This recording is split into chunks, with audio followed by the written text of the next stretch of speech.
ಎಲ್ಲರಿಗೂ ನಮಸ್ಕಾರ. Welcome to SLV vlogs. ಇವತ್ತು ನಾವು ಗ್ರೀನ್ ಚಿಕನ್ ಬಿರಿಯಾನಿ ಮಾಡೋಣ.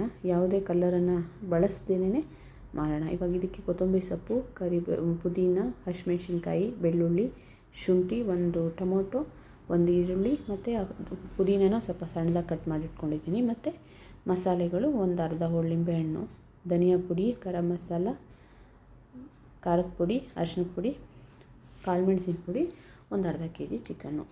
ಇವಾಗ ಏನು ಮಾಡೋಣ ಅಂದರೆ ಇದಕ್ಕೆ ಕುಕ್ಕರಿಗೆ ಒಂದು 6ರಿಂದ 7 ಸ್ಪೂನ್ ಎಣ್ಣೆ ಹಾಕ್ಕೊಂಡು ಅದೆಲ್ಲ ಕಾದಾದಮೇಲೆ ಈ ಮಸಾಲೆಗಳನ್ನು ಹಾಕ್ಕೊಳ್ಳಿ. ಚಕ್ಕೆ, ಲವಂಗ, ಅನಾನಸ್ ಹೂವು ಮತ್ತು ನಕ್ಷತ್ರ ಮೊಗ್ಗು, ಒಂದು ಪಲಾವ್ ಎಲೆ ಹಾಕಿದ್ದೀನಿ ನಾನು. ಇದನ್ನು ಸ್ವಲ್ಪ ಎಣ್ಣೆಲಿ ಫ್ರೈ ಮಾಡ್ಕೊಳ್ಳಿ. ಎಣ್ಣೆಲಿ ಫ್ರೈ ಮಾಡಬೇಕಾದ್ರೆ ಸ್ವಲ್ಪ ಹುಷಾರಾಗಿ ಮಾಡ್ಕೊಳ್ಳಿ. ಲವಂಗ ಮತ್ತು ಅನಾನಸ್ ಹೂವು ಜಾಸ್ತಿ ಎಣ್ಣೆಲಿ ಫ್ರೈ ಆದಾಗ ಅದು ಸಿಡಿದ್ಬಿಡುತ್ತೆ. ನೋಡ್ಕೊಂಡು ಫ್ರೈ ಮಾಡ್ಕೊಳ್ಳಿ. ಆಮೇಲೆ ಈಗ ಹೆಚ್ಚಿಟ್ಕೊಂಡಿರ್ತೀರಲ್ವ, ಉದ್ದುದ್ದವಾಗಿ ಆ ಈರುಳ್ಳಿನ ಹಾಕಿ ಸ್ವಲ್ಪ ಉಪ್ಪು ಹಾಕಿ ಈರುಳ್ಳಿ ಸ್ವಲ್ಪ ಕಂದು ಬಣ್ಣ ಬರೋವರೆಗೂ ಹುರ್ಕೊಳ್ಳಿ. ಏನು ಗೊತ್ತಾ, ರೆಸ್ಟೋರೆಂಟಲ್ಲೆಲ್ಲ ಮಾಡ್ತಾರಲ್ವ, ಸೇಮ್ ಅದೇ ಟೇಸ್ಟ್ ಬರುತ್ತೆ. ಸಿಂಪಲಾಗಿ ಮಾಡ್ಬೋದು. ಇದೇನು ಜಾಸ್ತಿ ಮಸಾಲೆಗಳು ಐಟಮ್ಸು ಬೇಕಾಗಲ್ಲ. ಆರಾಮಾಗಿ ಮಾಡ್ಕೊಬೋದು. ಏನು ಬರಲ್ಲ ಅನ್ನೋರು ಸತನೂ ಇದನ್ನು ಟ್ರೈ ಮಾಡ್ಬೋದು. ಈಗ ಈರುಳ್ಳಿ ಎಲ್ಲ ಫ್ರೈ ಆಗಿದೆ ಅಲ್ವಾ, ಅದಾದಮೇಲೆ ಟೊಮೊಟೊನ ಹೆಚ್ಚಿಟ್ಕೊಂಡಿರ್ತಾರಲ್ಲ ಅದು ಹಾಕಿ ಸ್ವಲ್ಪ ಜ್ಯೂಸು ಬಿಟ್ಕೊಳ್ಳೋ ತನಕ ನೀಟಾಗಿ ಫ್ರೈ ಮಾಡಿ. ಸಂಡೇ ಇವತ್ತು ನಾನು ಚಿಕನ್ ತರಿಸಿದೆ. ಇದನ್ನು ಬೆಳಗ್ಗೆ ಟಿಫನಿಗೆ ಮಾಡ್ತಾಯಿದ್ದೀನಿ. ನಾನು ಸ್ವಲ್ಪ ಕ್ವಾಂಟಿಟಿಲಿ ಮಾಡ್ತಾಯಿದ್ದೀನಿ. ಅಂದರೆ 1.5 ಪಾವು ಆಗೋಷ್ಟು. ಪಾವು ಅಂತಾರಲ್ವ, 1/4 kg ಒಂದು ಪಾವು ಇರುತ್ತೆ. 1/4 kg ಬರುತ್ತೆ ಒಂದು ಪಾವು. ಅದರಲ್ಲಿ 1.5 ಗ್ಲಾಸ್ ಅಷ್ಟು ಮಾಡ್ತಾಯಿದ್ದೀನಿ. ಈಗ ಟೊಮೊಟೊ ಎಲ್ಲ ಜ್ಯೂಸ್ ಬಿಟ್ಕೊಂಡಾದ್ಮೇಲೆ ಈಗ ತೊಳೆದಿಟ್ಕೊಂಡಿರ್ತೀರಲ್ವ, ಅದು ಚಿಕನ್ನ ಇದಕ್ಕೆ ಹಾಕಿ ಒಂದು ಸತಿ ಮಿಕ್ಸ್ ಮಾಡಿ ಆ ಎಣ್ಣೆಲಿ. ಇದಕ್ಕೆ ಇವಾಗ ಯಾವುದೇ ಥರದ ನೀರನ್ನು ಹಾಕಬೇಡಿ. ಆ ಎಣ್ಣೆಲೇ ಸ್ವಲ್ಪ ಬೇಯಲಿ ಇದು. ಇವಾಗ ಎರಡನ್ನೂ ಮಿಕ್ಸ್ ಮಾಡಿ ಮತ್ತೆ ಏನಾದರೂ ಇದಕ್ಕೆ ಸ್ವಲ್ಪ ಅರಿಶಿನ ಪುಡಿ ಮತ್ತು ಉಪ್ಪನ್ನು ಸೇರಿಸ್ಕೊಳ್ಳಿ. ಈಗ ಹೊರಗಡೆ ಪಾಪ ಬ್ಯಾಚುಲರ್ಸ್ಗಳಿರ್ತೀರ, ದಿನ ಹೋಗಿ ಬಿರಿಯಾನಿ ತಿನ್ನೋಕ್ಕೆ ಆಗಲ್ಲ ಅಂಥವ್ರು ಇವಾಗ ಒಂದು ಬಿರಿಯಾನಿ ತಿನ್ನಬೇಕಂದ್ರೆ 200-300 ರೂಪಾಯಿ ಇರುತ್ತೆ. ಅಂಥದ್ರಲ್ಲಿ ನೀವೇ 1 kg ಚಿಕನ್ನೇ ಬಂದುಬಿಡುತ್ತೆ. ಆರಾಮಾಗಿ ಮಾಡ್ಕೊಂಡು ತಿನ್ಕೋಬೋದು. ಈಸಿನೂ ಇದೆಯಲ್ವಾ, ಏನು ಕಷ್ಟನೂ ಅನಿಸಲ್ಲ ನಿಮಗೆ.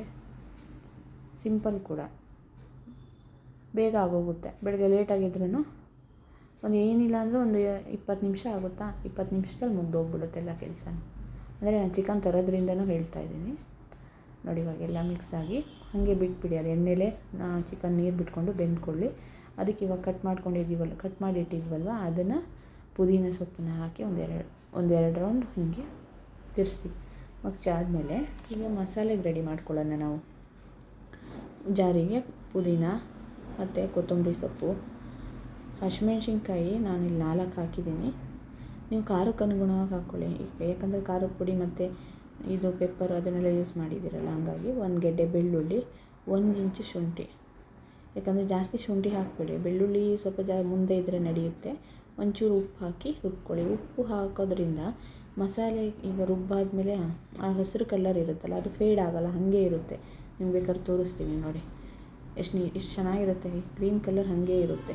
ಬಿರಿಯಾನಿನೂ ಅಷ್ಟೇ ಕಲರ್ಫುಲ್ಲಾಗಿ ಕಾಣುತ್ತೆ. ಇವಾಗ ಇದಕ್ಕೆ ಉಪ್ಪು ಹಾಕಿದರೆ ಆ ಕಲರ್ ಇರುತ್ತೆ ಅಂತ ಹಾಕೋದಷ್ಟೇ.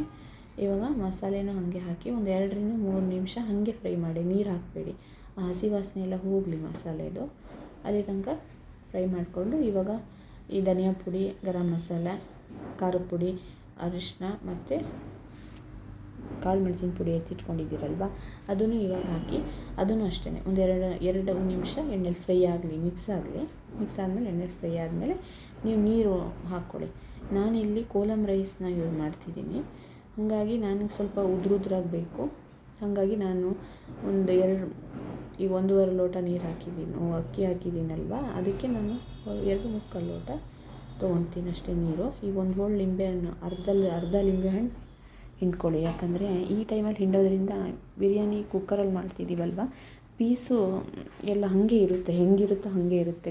ನೀಟಾಗಿ ಬೆಂದು ಗಟ್ಟಿಯಾಗಿ ಪೀಸ್ ಹಾಗೆ ಇರುತ್ತೆ, ಒಡೆದ್ಕೊಳ್ಳಲ್ಲ ಪೀಸು. ಹಾಗಾಗಿ ಈ ಟೈಮಲ್ಲಿ ನಿಂಬೆಹಣ್ಣನ್ನು ಹಿಂಡ್ತೀವಿ. ಮತ್ತು ಚಿಕನ್ ಹೀಟ್ ಅಲ್ವಾ, ನಿಂಬೆಹಣ್ಣು ತಂಪಿರೋದ್ರಿಂದ ಆ ಹೀಟ್ ಸ್ವಲ್ಪ ಬ್ಯಾಲೆನ್ಸ್ ಆಗುತ್ತೆ ಅಂತ ಹಾಕೋದು. ನಾನಿವಾಗ ನೋಡಿ ಇದರಲ್ಲಿ ಈ ಲೋಟದಲ್ಲಿ ಅಕ್ಕಿ ತೊಗೊಂಡಿದ್ದೀನಿ, ಹಂಗಾಗಿ ಇದರಲ್ಲೇ ನೀರು ಹಾಕ್ತೀನಿ. ನಾನೊಂದು 2 ಲೋಟ ನೀರು ಹಾಕ್ಕೊಂಡಿದ್ದೀನಿ. ನೀವೇನಾದರೂ ನೋಡಿ, ಯಾಕೆ ಹೆಂಗೆ ಅಂದರೆ ಒಬ್ಬೊಬ್ಬರು ಒಂದೊಂದು ಥರ ರೈಸ್ ಇರುತ್ತೆ. ರೈಸಿಗೆ ಅನುಗುಣವಾಗಿ ಯಾವ ರೈಸ್ ನೀವು ಯೂಸ್ ಮಾಡ್ತೀರಾ ಅದ್ರ ಮೇಲೆ ನೀರು ಹಾಕಿ. ಯಾಕಂದರೆ ಮನೇಲಿ ವಯಸ್ಸಾದವರು ಮಕ್ಕಳೆಲ್ಲ ಇದ್ದರೆ ಸ್ವಲ್ಪ ಉದ್ರಾಗಿದ್ದರೆ ತಿನ್ನೋಕೆ ಅವ್ರಿಗೂ ಕಷ್ಟ ಆಗುತ್ತೆ. ಚೂರು 3 ಲೋಟನೇ ಹಾಕ್ಕೊಳ್ಳಿ.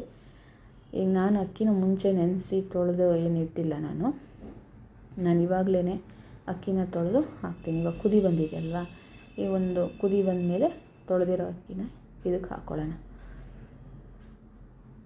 ಮುಂಚೆ ನಾನು ನೆನೆಸಿಟ್ಟಿಲ್ಲ ಇದು ಅಕ್ಕಿ. ಏನು ಚೆನ್ನಾಗಾಗುತ್ತೆ ಇದು ಕೋಲಮ್ ರೈಸು. ಹಾಗಾಗಿ ನಾನು ಹಾಗೆ ಡೈರೆಕ್ಟಾಗಿ ಬಿರಿಯಾನಿ ಮಾಡ್ಬೇಕಾದ್ರೆ ತೊಳೆದ್ಬಿಟ್ಟು ಹಾಕ್ತಾಯಿದ್ದೀನಿ ನಾನು. ಅಕ್ಕಿಯನ್ನು ನೀಟಾಗಿ ಹಾಕ್ಕೊಂಡು ಮತ್ತು ಇದಕ್ಕೆ ಉಪ್ಪು ಏನಾದರೂ ಬೇಕಾ ಅಂತ ನೋಡ್ಕೊಳ್ಳಿ.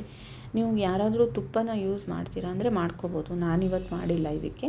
ಇವಾಗ ತುಪ್ಪ ಏನಾದರೂ ಬೇಕಾದರೆ ಈ ಟೈಮಲ್ಲಿ 1 2 ಸ್ಪೂನ್ ಹಾಕ್ಕೊಳ್ಳಿ, ಸಾಕಾಗುತ್ತೆ. ಮತ್ತು ತೀರಾ ಜಿಡ್ಡು ಅನ್ಸಿದ್ರು ತಿನ್ನೋಕ್ಕೂ ಚೆನ್ನಾಗಿ ಅನಿಸಲ್ಲ. ಅದಕ್ಕೋಸ್ಕರ ಅಕ್ಕಿ ಎಲ್ಲ ತೊಳೆದು ಹಾಕಿದ್ಮೇಲೆ ಮತ್ತೆ ಒಂದು ರೌಂಡ್ ನೀಟಾಗಿ ತಿರ್ಸಿ ಈ ಟೈಮಲ್ಲಿ ಉಪ್ಪು ಏನಾದರೂ ಬೇಕಾ ಅಂತ ನೋಡ್ಕೊಳ್ಳಿ.